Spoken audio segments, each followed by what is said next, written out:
How's Suzette doing? Good. I took the written exam on Sunday. Yes. How'd it go? Kind of underwhelming. Hopefully I passed. Yeah.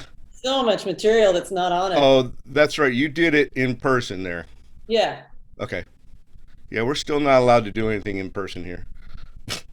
You guys are one of the Yes, worst places in the nation right now, aren't you? What's that? Yeah, we got a lot of cases, and she's just signed an order to keep us closed or keep us away from office buildings for another 6 months. Jeez. So I'm excited. yes. Suzette took hers in person, and I just this morning FedEx delivered me a test that I'm giving in person on Friday. Sweet. I mean, you should all be pretty safe doing that stuff. So we got now? We got 14, so we got a couple more ads. All right. What I'm going to do here, I'm going to get us kicked off here. I start off usually with a couple of footnotes. If y'all will change your name, if you know how to rename yourself, if you'll change your name to where you are in the process, that way we know. And if you're anywhere from a liaison to just declared, you're welcome in this study break. We give all kinds of information. And today, well, first of all, the other thing is I monitor the chat of the group. I'm going to take down this. I'll stop sharing this so you can see me. I follow the chat, so any questions you may have, you can put those in the chat, or if there's a break in the conversation, go ahead and open your mic up and ask questions. And Chuck Odom, or Santa as he's named himself, he also will put in the chat any references to reference materials that we may have, either from the London and Upton book, or we have several different resources that we pull from. We try to stick with the PPA approved materials. So, with that being said, today we have a special guest with us, Jamie Hayes from the Virginia area. Um, Jamie Hayes started his studio over 20 years ago with a vision for fresh appearance to photography.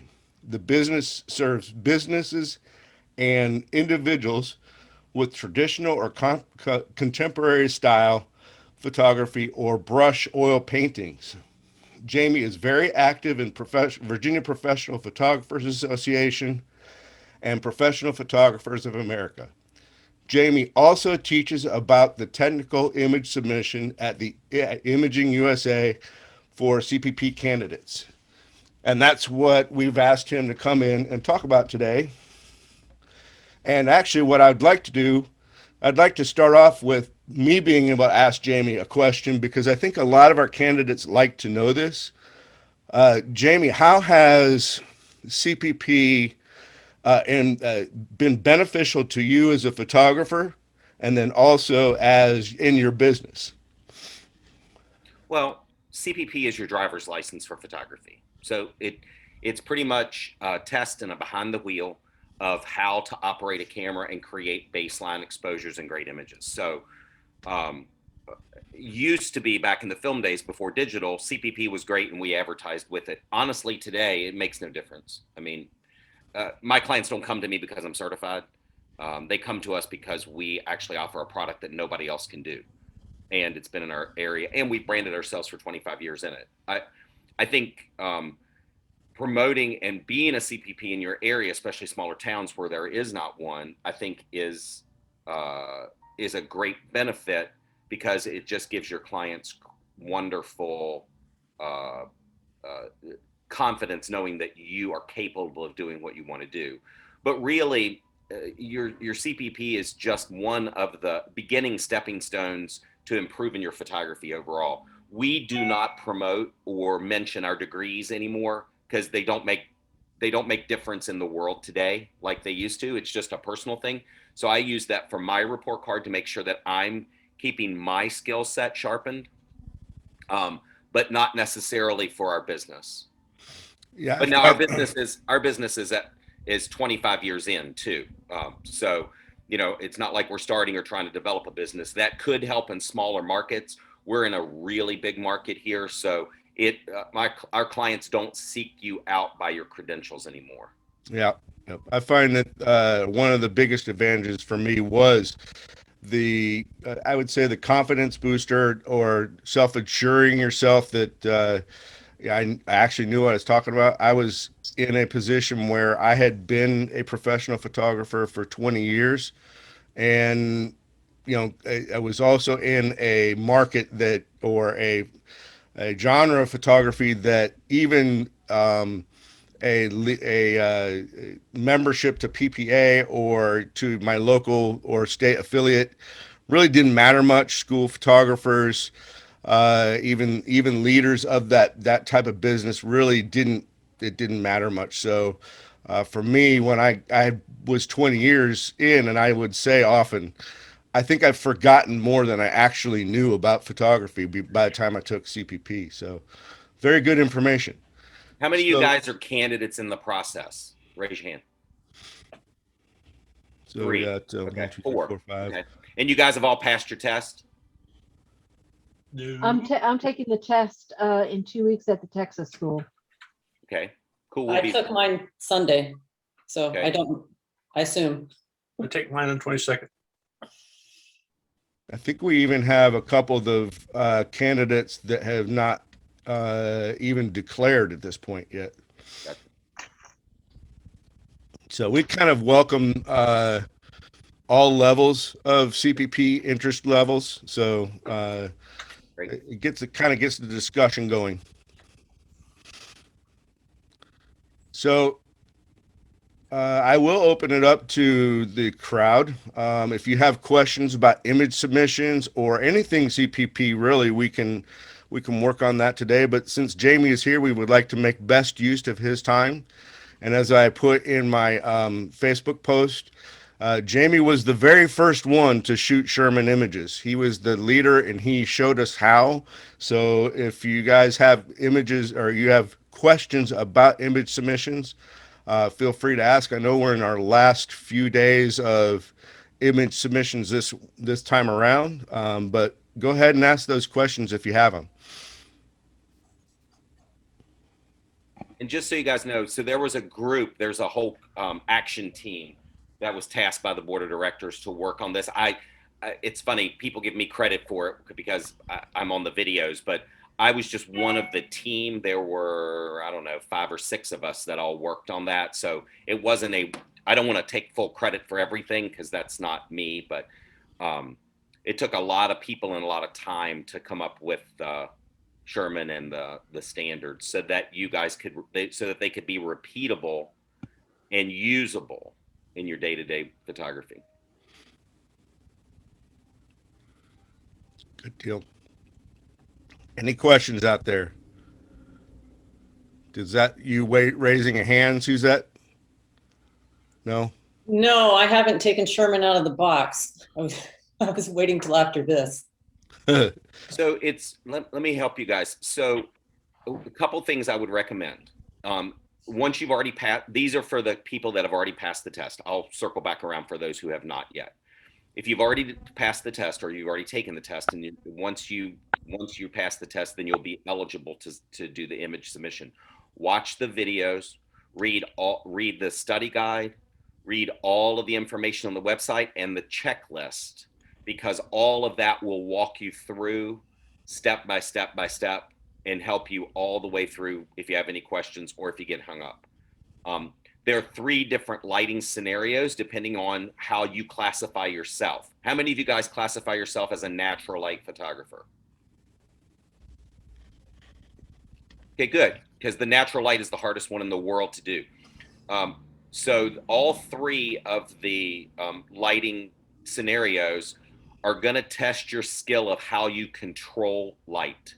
So all 3 of them are going to make you control density in the highlights, shadows, and midtones.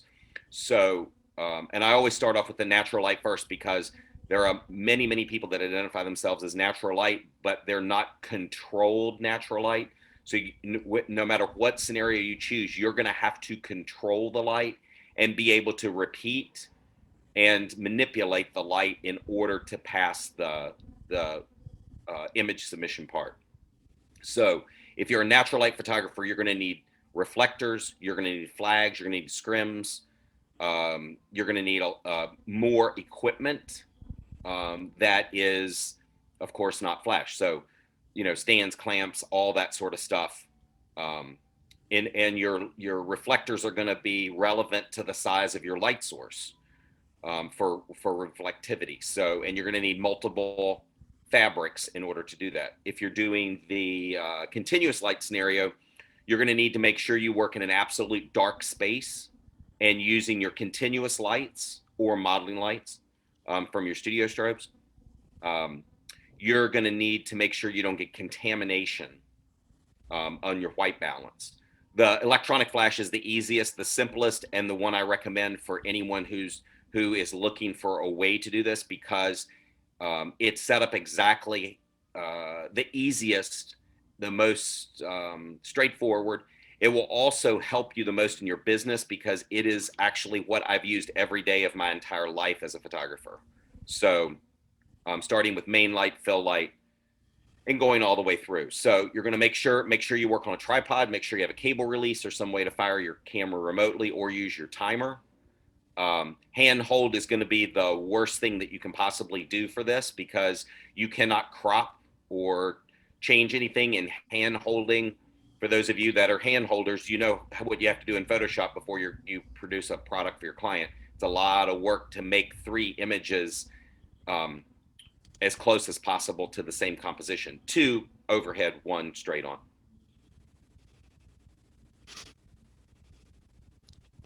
Good deal. Hi, Rebecca. I know you're just about to submit or just submitted. I have had a joyous week. All done.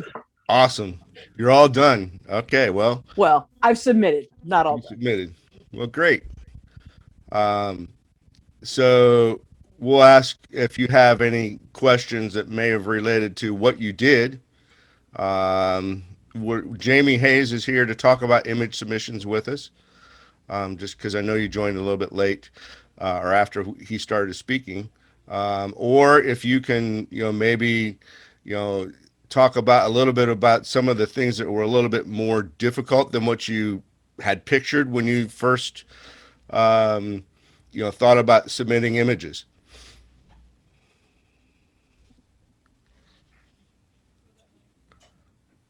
Just me? Just you. I think you're the only one at this point who's in the submission or that close to the submission process. Excuse me, Don, you submitted yours, right? Go. You're muted, Don. Yeah, I've got them. I just haven't turned them in yet. Okay. You So got you're in a till good Friday. place too. So You got any Don, questions? yeah, so Don, and for anyone else who has not submitted, just make sure you visually match your images to the samples that are online. And go through the checklist before you submit. Check off everything. But it's definitely a visual check, and then you'll also want to just double check that you have great detail within the ranges in your highlights, midtones, and shadows. But composition and visually check is a biggie. With that said, I'm getting ready to find the link. We also, as a group, Jamie, have been a group of liaisons have been promoting a image evaluation preview where we'll let the candidate take their image, show us their image, and we let the candidate run down the checklist with us next to them side by side to verify that everything is correct in the checklist. And Chuck just put the checklist in, and I was going to reach out and see if I couldn't find the link to sign up for an image preview. Hold on, I've got that. Awesome. Thank you, Chuck. Chris, is it possible I could ask a question? Yes, please, John. Go ahead. Hi, Jamie. So one of the things we often see or hear is that candidates underestimate the time it takes them to do the shooting. So could you speak a little bit about how long you expect it for a typical person? I know everyone's different, but how long it might take for a typical person to do so that they can prepare the time and space for their testing shoot? Sure. That's going to depend on how much photography you do in your real life. For those of you that have clients, portrait clients, you work in a studio, you do studio lighting with a fill light, not with a reflector. Or if you even do use a reflector, this is going to be a lot faster and easier. For those of you who do not do a lot of photography on a day-to-day basis, it probably will take you a longer time. I think probably the average photographer that is who photographs multiple times a week, probably 5-10 minutes to do this. Can't think it would take much longer than that. If you're not that experienced behind the camera, that's kind of hard to see how long that will take you, because it's going to depend on how much you've practiced your craft, and that's an individual for each person. So I would say probably if you're not you don't have that much camera experience, I would probably allow at least an hour to do the images, but I can't imagine it taking longer than that. Okay, is anyone here, when they took their images, did it take longer than an hour? Rebecca. Yeah, Yeah, we as I think it was Rebecca mentioned, she had an interesting week. It can take people that I've spoken to, several attempts on different days to try and get things right, and maybe that speaks to how much they understand the craft, but it can be quite a challenge for some people, and so it can definitely take, I can't imagine myself doing it in 10 minutes, and I would certainly allow an afternoon or half a day to make sure I got all the images, put them on my computer, check the highlights, come back, make sure that I got them right this time, etc. So it might surprise you how long it does actually take people. The one thing that I will tell you is watch the videos and don't overthink it. I think way too many people overthink it and try to overanalyze. And so, guys, think of this as your driver's license. How many of you guys had kids that have got their driver's license? Remember that process, right?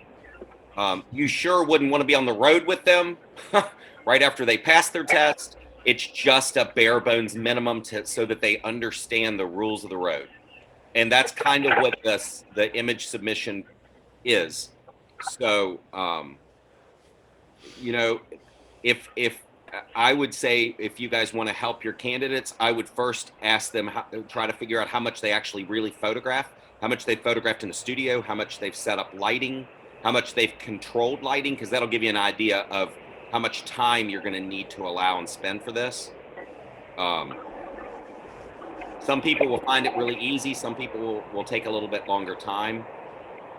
If you do it right from the beginning, check in the highlights and that sort of stuff, you should be within range. The ranges are pretty good range in there of details. Main thing is to just make sure you use the right equipment and make sure that you have plenty of space around you to do that. Yep. Chuck's got his hand raised. Yeah. Can we go ahead? Chuck? I think you. Thank you, Jamie. Sure. Jamie, when you said that people tend to overthink it, and that's what I've seen a lot of reviewing photos with people, is they seriously overthink it. I mean, to the point where they give themselves ulcers. Yeah. So in the process of learning how to be a photographer, you obsess over it a lot more than those who do it on a day-to-day basis. So it's just like anything else. The more you do, the more comfortable you're going to be with the process. So for those candidates that are struggling with that, they probably haven't had that much real behind the camera time. I've noticed that they try and get an exact duplicate of the sample images, even though they're in different situations, as far as how much space they've got, what color their walls are, and that, like I said, a lot of people that I've dealt with, they've tried to make it an exact duplicate where you can't tell the difference between the sample and theirs. Well, that is part of it. You do need to visually make sure your image matches. So, but this isn't unlike what you do for a client. If you have a client that has, you're photographing 20 lawyers for a website, those all have to match. So none of these examples, I think, are that far out of real life. The only thing that I think you're going to find struggles is for candidates that don't photograph in real life. Sure. Richard Hyatt has his hand raised. So how much, what's the pass rate? I mean, how many people are actually failing on their first try? Well, that's a total irrelevant question for this reason. That would be, I'd have to know, I'd have to ask everybody where your level is as a photographer. No, You know what I mean? well, yeah, So I see what you're saying there, but that's, it depends. You have what I'm someone asking is when you're, I'm assuming that one of you somewhere is doing these reviews to see if they pass or don't. I just wonder what percent of overall are actually passing the first time. I don't know what the current numbers are because since I'm not on the committee anymore, I don't Okay. get those numbers and pay attention. But it's all relative based on the skill level of the people that are entering. If you get a group of candidates that go through that are all working photographers and have businesses and they do this on a daily basis, they're going to fly through this.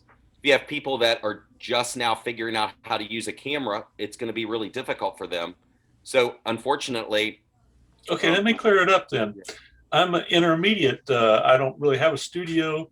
I do do my own thing just to keep up with what's going on because I'm basically retired. So somebody like that can get he knows what a broad and a short light are and how to fix those things. I've also you've set up a studio and you know how to use a main light, fill light, right, yeah, that sort of stuff. Well, if you do that, you'll be good. 10, 15, okay. 20 minutes should be great. Okay. Yeah. Great. It's not a difficult task. And the information is pretty doggone straightforward to the point where we've measured the light for you, told you how high it is, the size to use. I mean, Okay, I haven't got that far along in it, I guess. So, yeah. I mean, we've given you pretty much a diagram, the distances to place the lights, the settings that you need to match. I mean, it's the only thing else we could do is actually push the button for you, which we're not going to do. Yeah.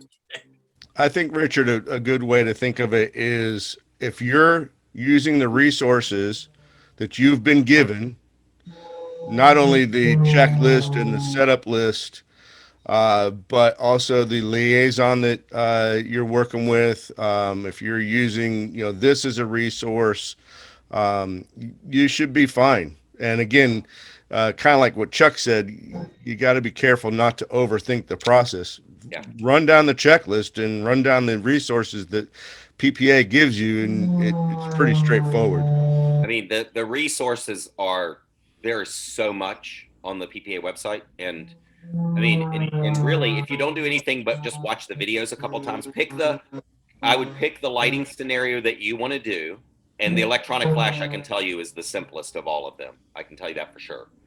Pick the lighting scenario that you want to do, watch the videos, because I pretty much walk you through exactly how to do it.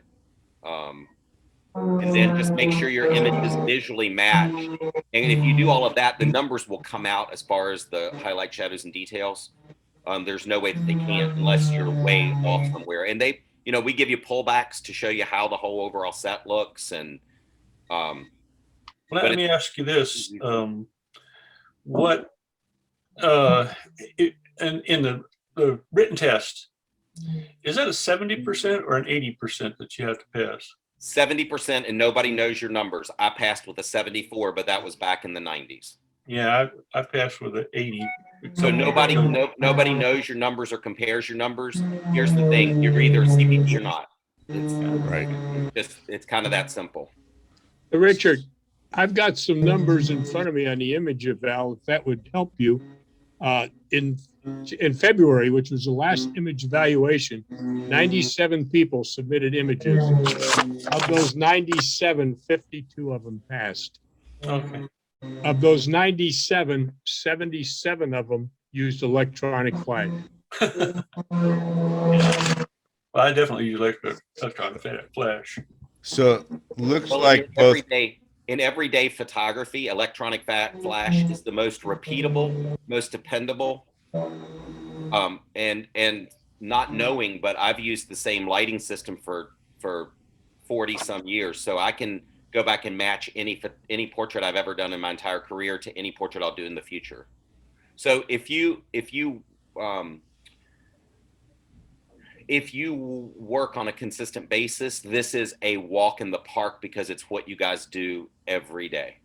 For Right. those of you that are retired and have never owned a studio and never worked, regularly for that, this is going to be a little bit more of a struggle for you because this is how to use all of the knowledge that you do in a working way. Because there's two different ways about knowledge. You can learn all the technical and know all of that sort of stuff, but if you can't apply it in a quick, fast way in front of a client, this isn't for you. Photography isn't for you, right? So it looks like, yeah. So it looks like both Kay and Suzette have their hands first. I'll go to Kay first. Hi, guys. You're on. There we go. Good. I wish I could have jumped in last week. Was there any particular videos recommended? And I didn't hear the beginning of the conversation, but do you think having a background or a rug on the floor, if you put the paper on there, that would impact the leveling of the gray paper? And my second question is, you think I'll ever go back to submitting images that represent your work instead of doing this mannequin thing? Okay. Let me answer both of those questions for you. One, no, it won't make a difference if you use a background or a rug. I wouldn't put a rug under it. If it were me, I'd use a hard surface. It doesn't really matter what you're doing, what you have around you, as long as it doesn't contaminate what you're doing. If you're using electronic flash, I can't imagine having too many things around that are going to affect what you do. And that's the reason it's set up the way it is because it's really pretty simple. The videos to watch are the videos and everything. If you go to the PPA website, just click on the CPP tab and read every single thing down the line. The videos are there. It's broken out by test and image submission. And no, we will never go back to image submission because that is subjective and that is people judging you based on your professionalism, and that's not what CPP is. Plus, right now, there's so many genres. If you are just a pet photographer and you are a newborn photographer, we would have to have a set for every single one. And the problem with the previous image submissions, and listen, I got my CPP when you had to have your master's first, or you had to have your CPP in order to get your master's, and that was back in film. So I've been through all of that. The problem is if you want evaluations on your work in inter-image competition, because that's what you're looking for, this is not a comparison or a ranking or a show of your professionalism or how well you do what you do. It is a baseline minimum. Think of the driver's license. You have 16-year-olds on the road and you have 69-year-olds on the road. The only thing the driver's license does is get everybody on the same playing field at the bare bones minimum. Gotcha. Thank you so much. Yeah. Anytime. Suzette. Oh, I'm wondering about tethering while I'm shooting so I can check things as we're going along. And if I do that, I've never worked in Adobe Camera Raw unless it was by accident. I accidentally opened it. I usually bring images into Lightroom. So if I were to tether it to check as I'm going along, how do you do that with Adobe Camera Raw? I wouldn't recommend that you tether. There's no need to. Okay. If you meter your lighting correct and you do it exactly the way it is in the video, you just simply pop it into, you just open the raw file in Bridge and check your highlights, midtones, and shadows. I think working tethered would be way more complicated in the process of a cord, and you have to have a laptop there, and you have to have some, that would be a crazy, crazy, crazy thing for me. If you are a commercial photographer and you are used to working with tethered, and you shoot thousands of images and thousands of sessions tethered, whole different ballgame. If you are not an expert at tethering, unplug your camera. Okay. Yeah, I used to work at. You are incorporating computers into an art field, and Those two never work. Right. I don't want you to get so overwhelmed with all of the stuff that it burdens you down to really to just do the simple lighting and that sort of stuff. And honestly, if you use the 30-inch umbrellas, you set the lights, you measure them the way they're set, you meter it, you frame your camera correctly, your numbers can't be out of whack. Okay, thanks. Right. Yeah. The only caveat to what Jamie just said that may help, that I found was very helpful in tethering, was it's a useful way to be able to use without having actual trigger release or cable release. You can fire it from the computer. And I never went into like live view or anything like that, Suzette. So it was just the same as bringing the image in later. So it's kind of up to you. And if you do want to, tether, I can kind of help you a little bit. I know what equipment you have.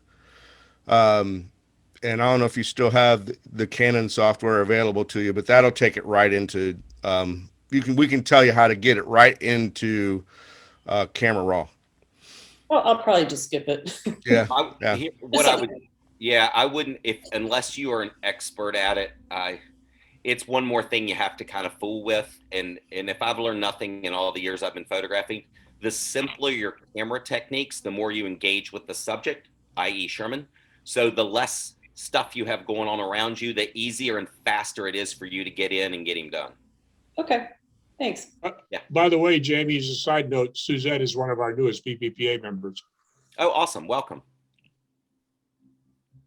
So Guy T in the chat mentioned recommend using the simple, straightforward candidate handbook as a reference for what to do, and he has put in the chat the link to the handbook. So if you need the link to the handbook, go there.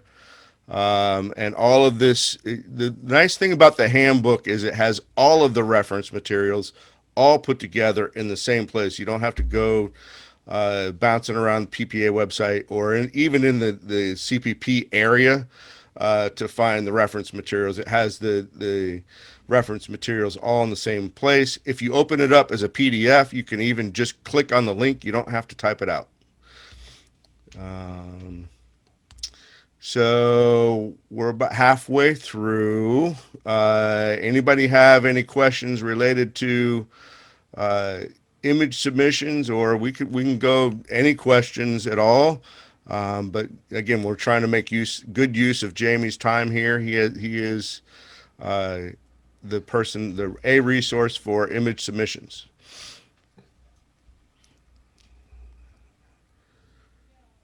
Okay.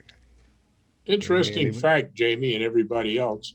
4 times as many people used natural light as they did continuous light for it. I think a mistake, but anyway, that was the numbers from February. Huh.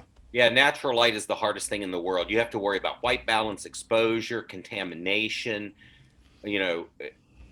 really hard to get great shadow detail because most natural light that I see is all flat light. Yeah, I don't know. I am not the number how many of those natural light submissions passed, but I would probably guess very few. There was 16 of them that did natural light and only 4 did continuous light. Yeah. So only those who are really experienced with control of natural light are going to find that one easy. That's the most difficult one. I would say the number was probably of people that don't have any other lighting. So they says, well, we'll have to give this a shot.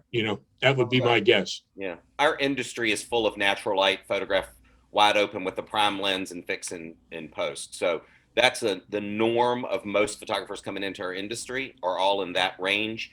But controlling and being able to produce numbers or density numbers in shadows and highlights and midtones is something they do not do and would be very hard for someone to learn on the fly because no one is teaching that outside of the PPA realm that well.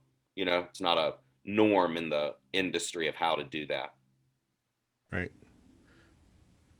Hey, Kay, did you have another question? You got your hand raised, or was that left over from last time? No, I was asking if you don't have 30-inch white umbrellas, what would you recommend, to borrow them? No, Amazon, they're $12 for 2 of them. I think I might have one, but Yeah, just buy a set on Amazon. I did. They're 10, 12 bucks. Amazon 30-inch. You can borrow them too, but I think everybody, if as a working photographer today, everybody needs 2 umbrellas, 2 30-inch white umbrellas as a backup if something goes down. I'm not saying that's like, I always keep 2 in my camera in my tripod bag regardless, just in case my light blows over like it did yesterday and breaks, and my softbox is ruined. I got to finish the session, and I don't like carrying double everything with me. So I always keep 2 30-inch white umbrellas, because honestly, you can do anything for any client with 2 30-inch umbrellas and 2 strobes. I mean, really. I have a question for you. This is a little off target, but what would you recommend? A lot of people are getting these big lights. I forgot the name of them, but they're very heavy for an accessory light instead of using a flash off camera. They're using these great big, can't think of the name of them, but they're popular now. And I wonder if you recommended any lighting that would be, I just thought they were awful cumbersome, but everybody seems to be buying them. I can't remember the name. They're Parabolic. So what? there's so Large. this is great. So if you go back to your CPP knowledge, the larger the light source, the softer the contrast. So, and the closer it is to your subject. So the reason to use a bigger light source is you want a lower contrast effect out of the final product. Okay. Well, I didn't mean that. I just meant that it's a big strobe. It'd be like a big studio head. It's not a strobe. big modifier. It's just a big head. Right? Yeah, big head.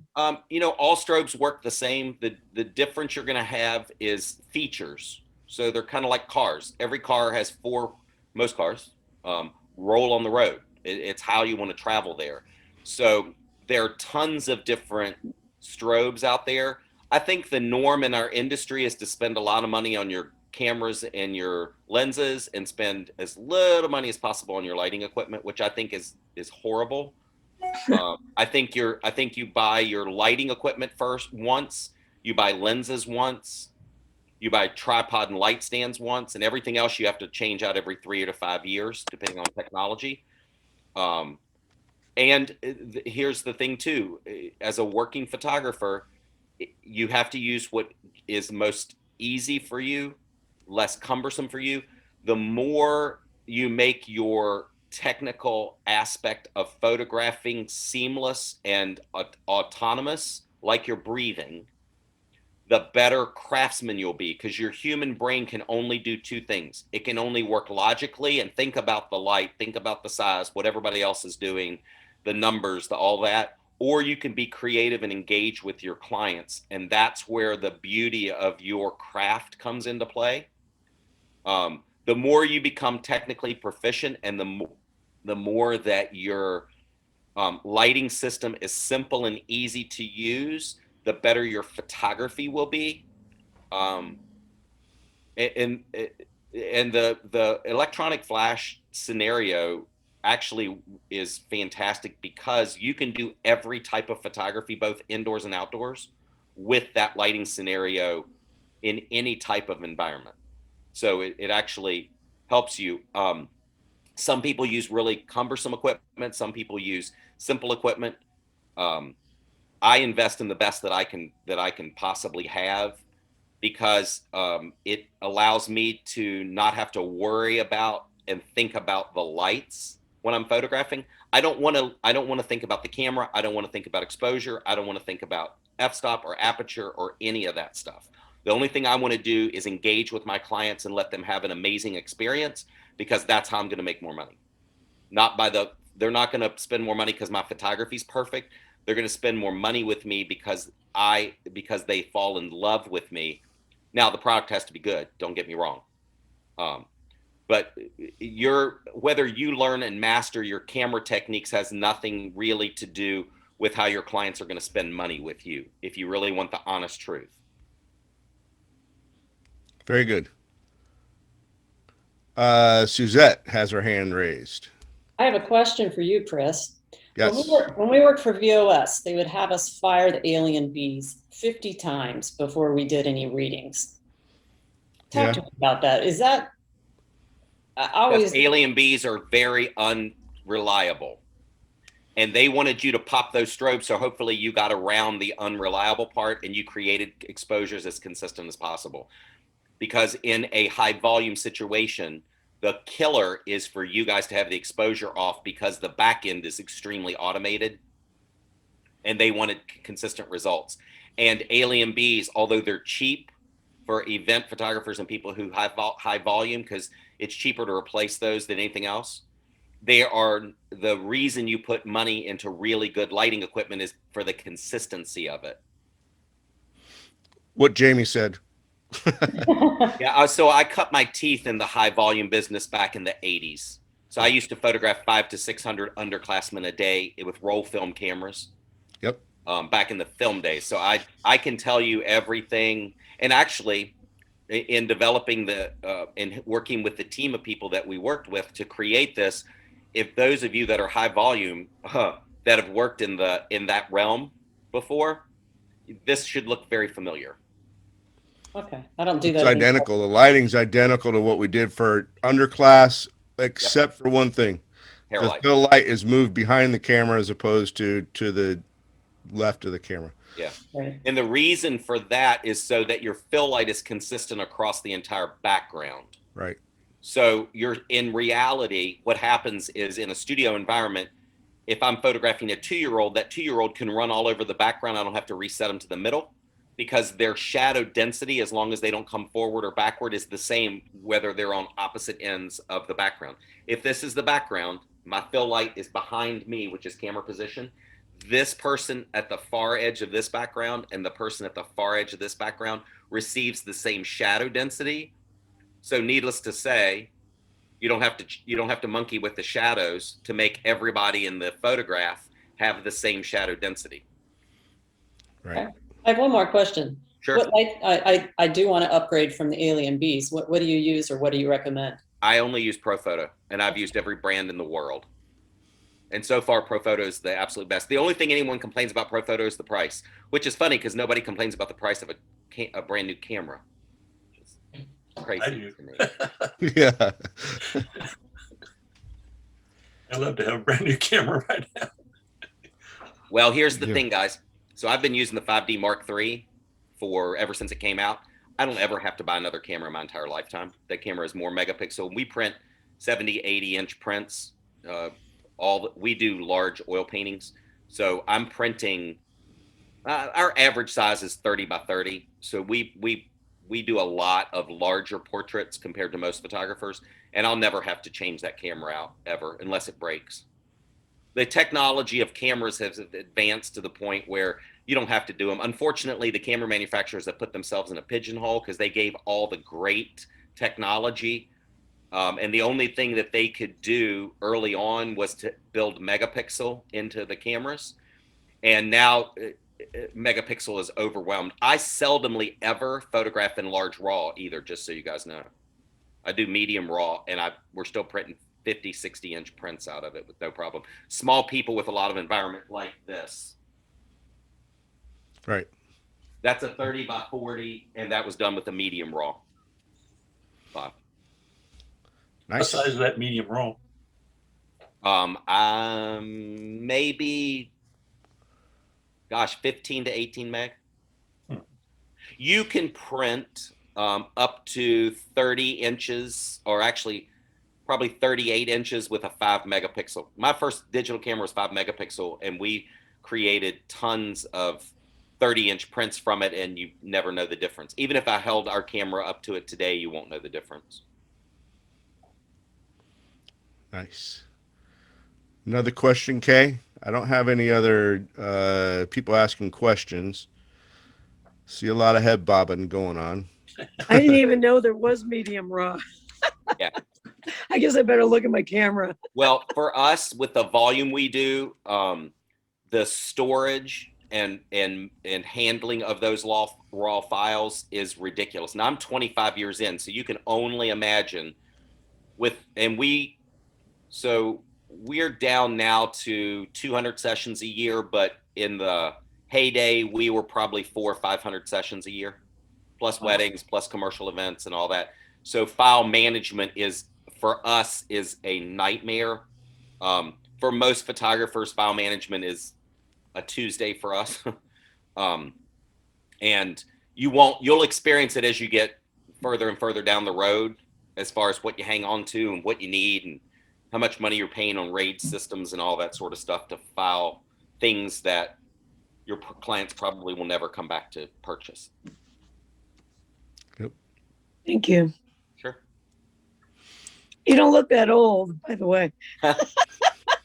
So I'm 57. I picked up a camera at 7, photographed my first wedding at 15, and I've been full-time. I've made a full-time living, 100%. I have no other spouse, no other income, nothing.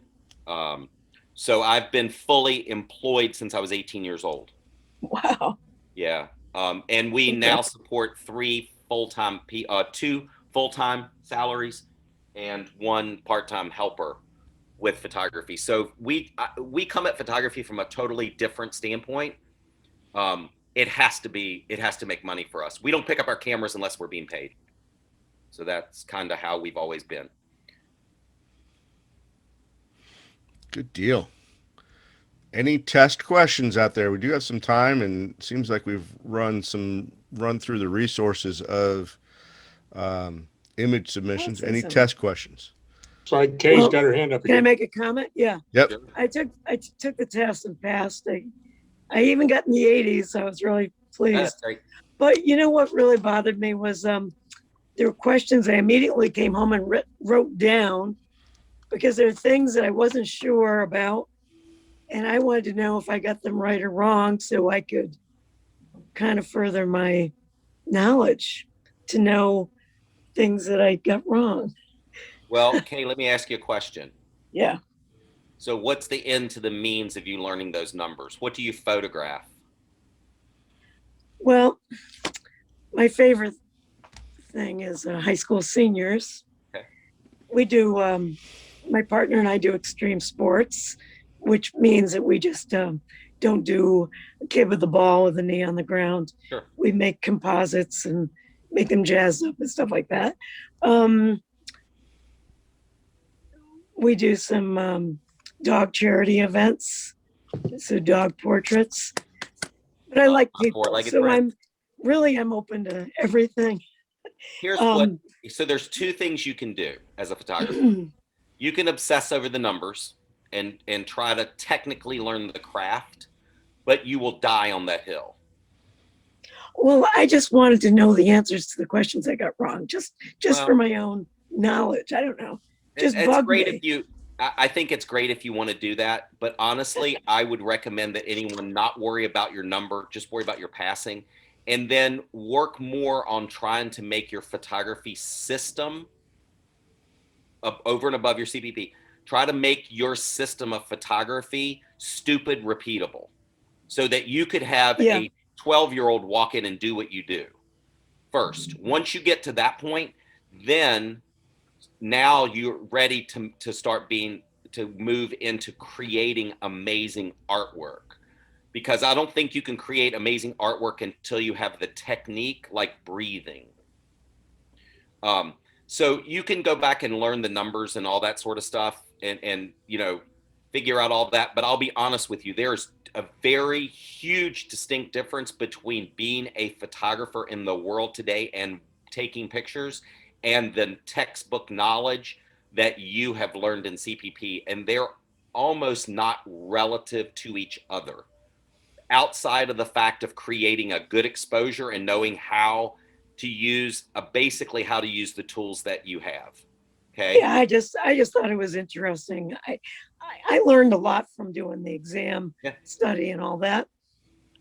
Things I did too, but the real fun part of the learning comes after all of this. Once you. Oh yeah, I used to have a high school contract. I've done many high school kids. I've done weddings. I used to shoot with a Hasselblad. what bugs me now is people, they're always looking at the back of their cameras. Yeah. It's like you couldn't do that when you had film. Well, we could. It's called a Polaroid, and we used to shoot the shit out of them.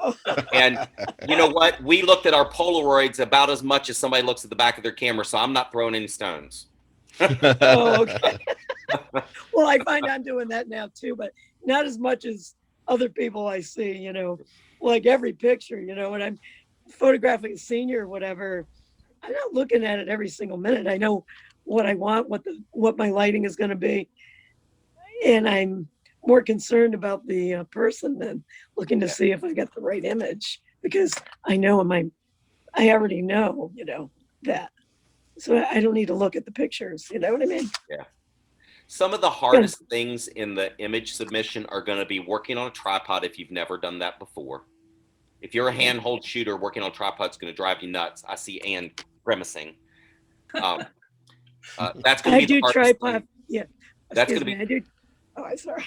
No, that's go I ahead. do tripod for schools, but I even find that I'm hand holding that because I find it much easier when I have kids that are tall, and I'm just real good hand holding it. But yeah, I've used a tripod, so that shouldn't be a problem. Yeah, so I think metering the lights, if you're not used to using a handheld light meter, is a little cumbersome. Setting the lights up should be relatively easy. Of course, we already give you the distances and the layout and the focal length to use, so that's pretty simple to do. And the reason the tripod thing and the reason all of this came to be is we actually looked at how you would use this, what's the life lesson from doing this? And the life lesson is if you book a job with a client that says you have to go into this boardroom and you have to set up a background, you have to shoot headshots for all of us and then a group photograph.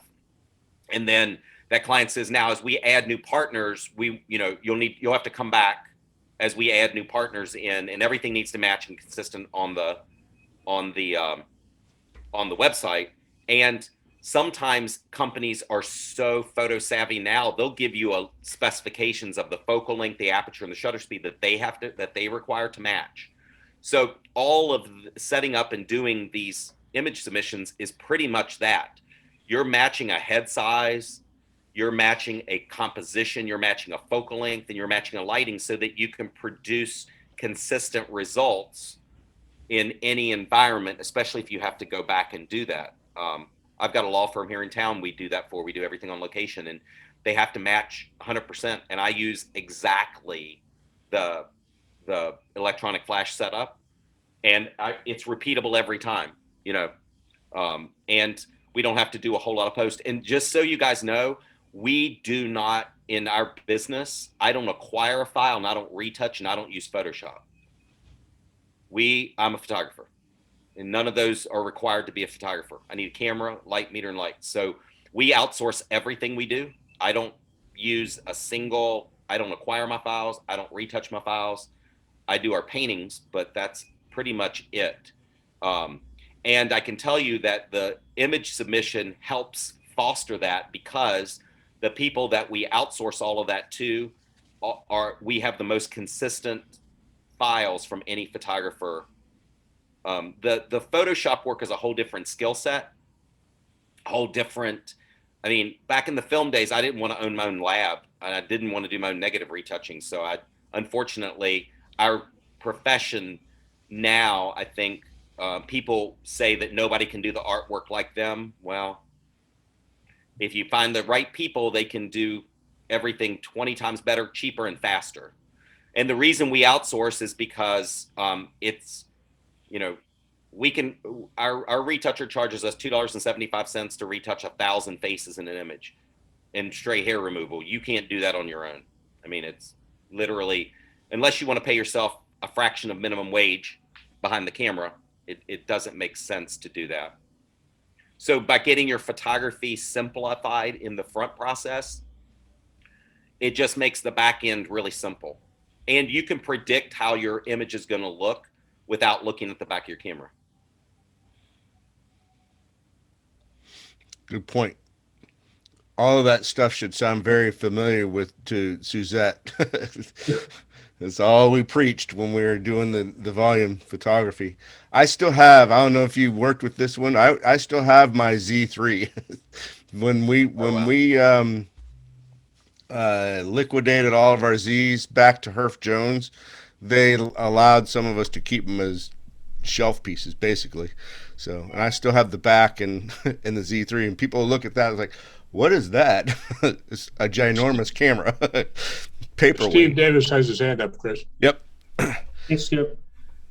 Jamie, Yeah. I've got a couple of questions for you. Just Sure. could you tell us, are you still learning? Always. And also one more thing, because it's very impressive how you mastered your craft. Tell us an entertaining story about how you may have been. Just tell us an entertaining story, recent one or one from way back. Oh, if you have one. last Just night I was hear it. photographing a girl that I've been photographing since she was a baby. Yeah. Her family's probably have 20 or 30 oils from the kids, and she's graduating college. Her brother's a sophomore. Photographing her brand new Profoto B10 pluses, B10 plus I needed something lighter weight. Blew over and cracked the very first time I used it. Hey, $1,700 down the tubes. Yeah. Can't get any more interesting than that. And you're still learning, right? Are you still learning? Not yet. Yeah. Are you still getting I'll better? never stop. The fun thing for me is that once you get your technical down to, like I say, once you get your technical down to like water, like breathing, where you don't Right. even have to think about it, that's where the actual magic and the fun of photography begins, because all of the learning is all of the learning from there is all art created. So you don't, when you don't have to worry about your technical, now you have a chance to really work on the craft and the art of photography, which I think is the sweet Right. spot where everybody wants to be. And one more question. Sure. Do you find that you want to pare your tools down to the bare minimum? So you'll love this. I use one camera, one lens, Okay. 4 lights, 1 tripod, Okay. a few soft boxes. I have 4 lights in the studio, and that's it. Done. Yeah. I got rid of everything, everything. Somehow I knew that's what you're going to say. Yep. Because Yep. here's the deal. If you have all of that stuff, number one, if it's hard for you to use it or it's cumbersome, you're never going to use it. Right. If you have a good foundation of lighting, you can mimic and create anything that any photographer is showing you today. Right. With the same tools that you have. You don't have to buy. I'm really not a fan of any photographer that says you have to buy this to make my look. Yeah. What about the power of your lights? What kind of power do you have on your lighting equipment? So I think 500 watt seconds is the sweet spot. So Okay. all the strobes we use are 500 watt seconds, because even my 5D Mark III, I can operate at 2600, 3200 ISO without any grain. So that's irrelevant. And we're printing big stuff, so I don't judge anything by the monitor. I judge by the print. Right on. Yeah. Thank you so much. Yeah, sure. Yeah, it's great.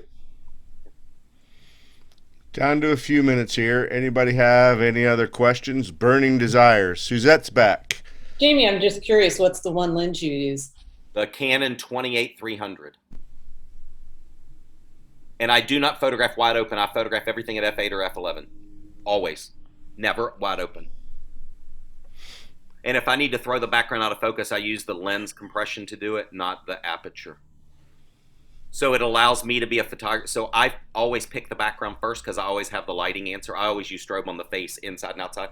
So I pick my background first. I never have to find the light. I have the answer for the light no matter what. So that allows me to work in any condition, any weather, and always have the face consistent, both indoors and outdoors. So if I do a session where we go, like last night, we went indoors, outdoors, indoors, outdoors, the face density and exposure is going to remain the same as long as I put the same flash power on the face. So it's all really, it's kind of really cool because most people find the light first or have to go to the location ahead of time. And I save a lot of time by never having to have an answer for the light on the face. Right. And I only use one light in a 3-foot octobox, and I can light any and everything from weddings to portraits to commercial and everything with that light. It's about the size that you don't want to get much bigger than that outside because of the wind factor. Well, as I experienced last night. Jamie, this is Linda. I got a question. You said you outsourced all your retouch. Yeah. Do you also send your culling out, or do you pick the images yourself? I call myself.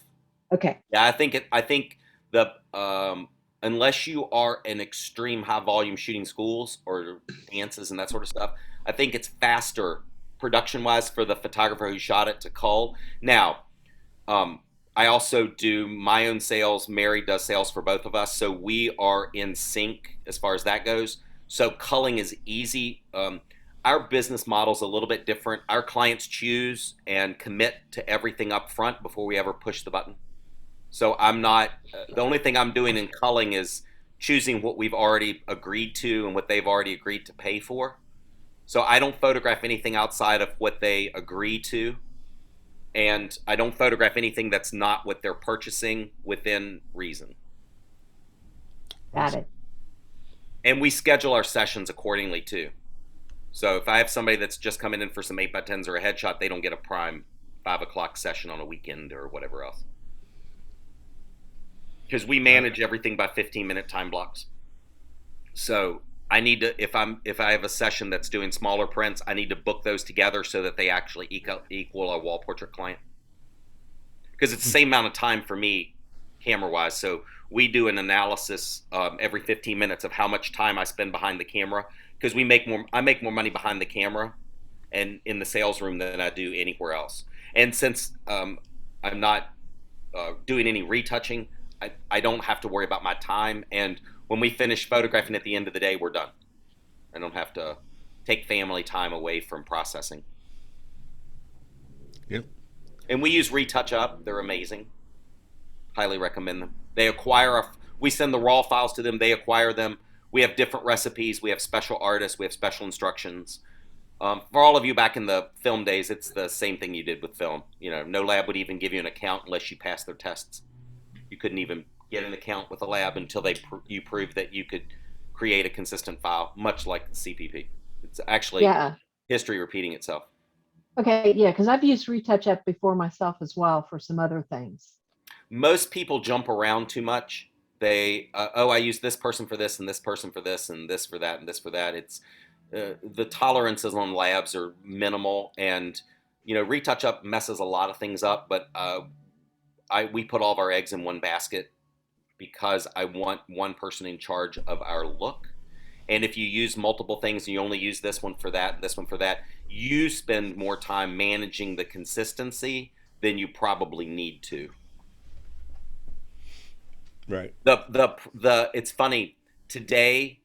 The process of photography, everything outside of taking the picture, consumes more people's thought process than ever.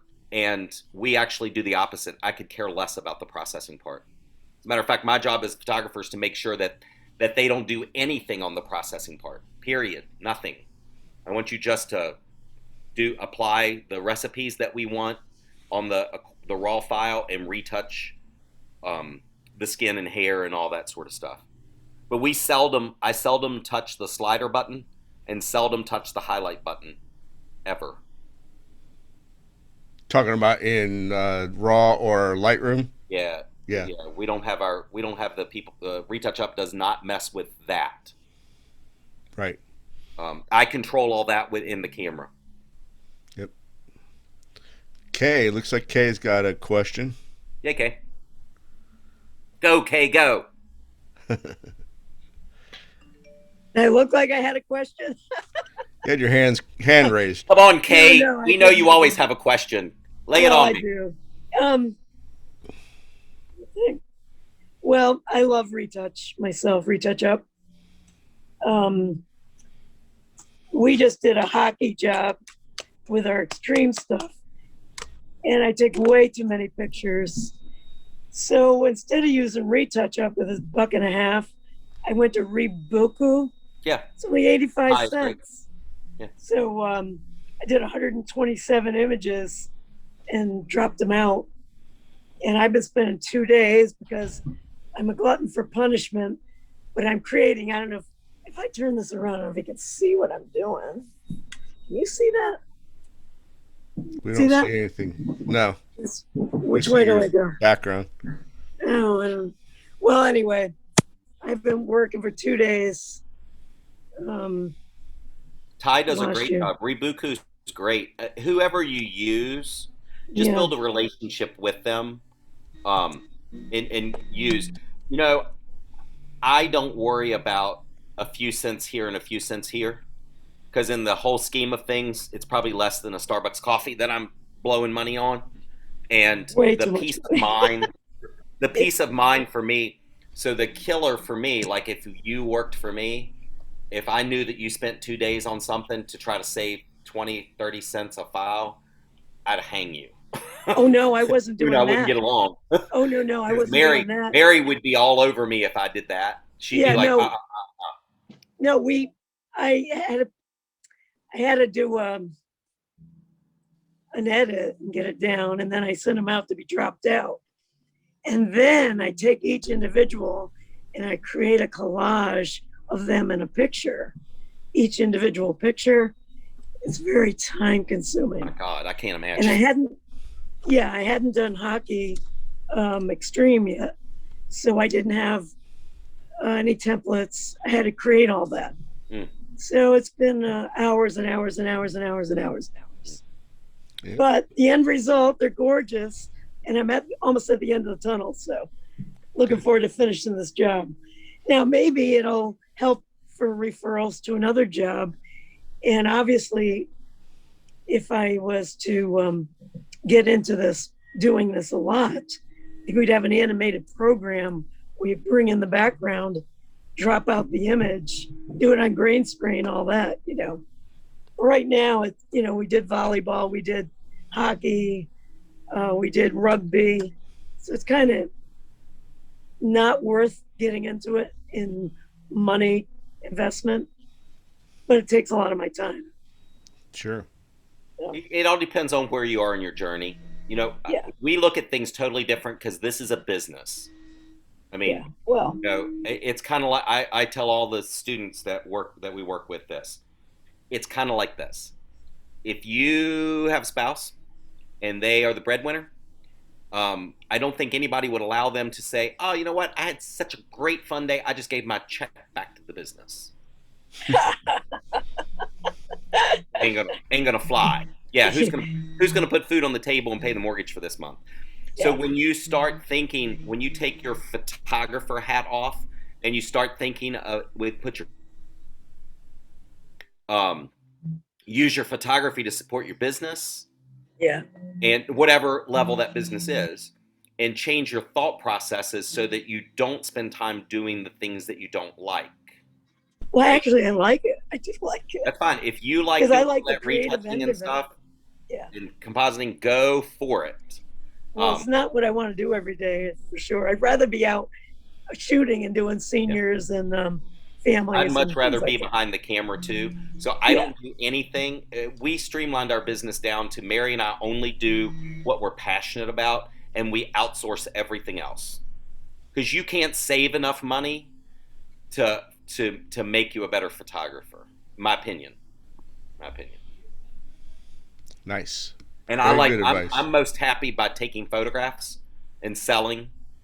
That's the two things, and designing with the clients ahead of time. Those are my favorite things to do. So I don't do anything else but that, because that's what I'm really good at. And I hire people to outsource stuff, the things that they are really good at, like retouch up, only retouches and acquires. So they're really good at it. Do they mess up? Yeah, all the time. Do I mess up? Yeah, all the time. Whoopee. It's still a marriage or a relationship. When they mess up, they redo it and turn it around in less than 24 hours. It doesn't cost me a penny. Not a big deal. We've got enough time built in our delivery system that everything can be messed up a couple times and we still deliver on time. Here's a story for you. We did school pictures and about 700 or 800 kids. And the principal called me and said, "We've got a problem." And I said, "What's the problem?" "Well, there's a girl whose eyes were closed that you opened them up through retouch. She was blind." Oh. I didn't know she was no. blind. So they gave her eyes and the photographer didn't know she was blind either. So I sent it out to No, wait a minute. retouch. Whoa. How does a photographer not know a student is blind? Well, I think because I'm not sure. Well, Well, I mean, they must have to been. walk up to take her picture. I'm pretty sure they should have. Somebody No, but I mean, wasn't paying attention on that one. No, with the reflection of the glasses. Oh, I got you. So I sent it out to fix the reflection, assuming that the eyes were behind it, but they weren't. Anyway, we fixed it right away, and principal was very happy. Her eyes were open, but they weren't. But they weren't. That's really good point because we charge for everything. Yeah, so we don't include anything except for basic skin retouching and straight hair. So our clients pay for double chin removal, eye opening. They pay for all that. So those are specific instructions. We don't include anything like that in any of our work. Well, it was glass glare, and sometimes you just can't get rid of it with the umbrellas up. You got a mass of people coming through. You can't just concentrate on one. So that was just an interesting situation I never had before. She had beautiful brown eyes. They were hers. Most school photographers can tell you the coolest stories. Yeah. It's only part of my business. And it's usually the teachers. It's never the students. Yeah, exactly. That's true too. I had a lot of parent-teacher conferences at Yorktown High School where my kids went. You get the teacher in your seat and you find out what your kids are doing. Yep. I think this past year, a lot of parents have realized whether they have how their parenting skills are with their kids. Big time. Good deal. Jamie, thank you so much for coming and being with us today. Some great information. Questions on the image submission part? Any other questions? So just basically watch those videos, do exactly what they say. You'll breeze through this. Don't worry about your numbers and what you score on your test because nobody else knows unless you find out and you tell them because we're all in this together. We're either CPP or not. You know what I mean? And if you don't worry about it when you're taking the test, if you're not comfortable with a question, skip it. Come back to it. You can get 30 wrong on the test and you're still pass. You know?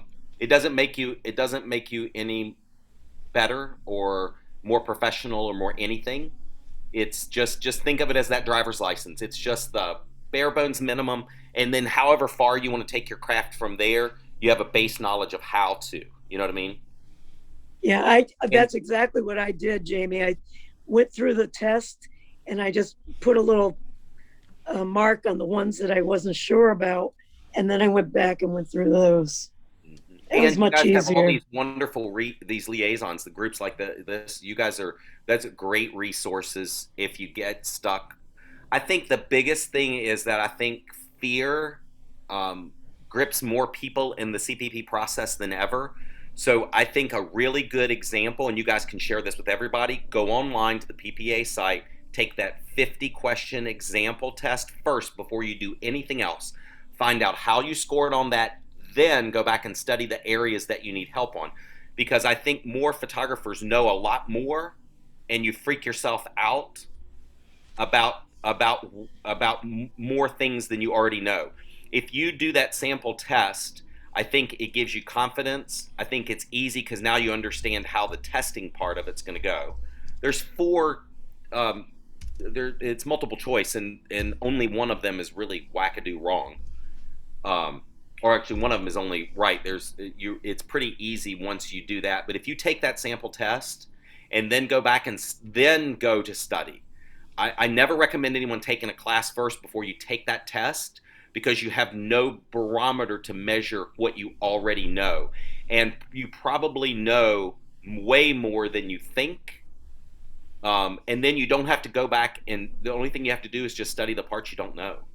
Because I'll tell you, in real life practices, once you get past the CPP, you really are using a fraction of what you're learning in CPP ever moving forward.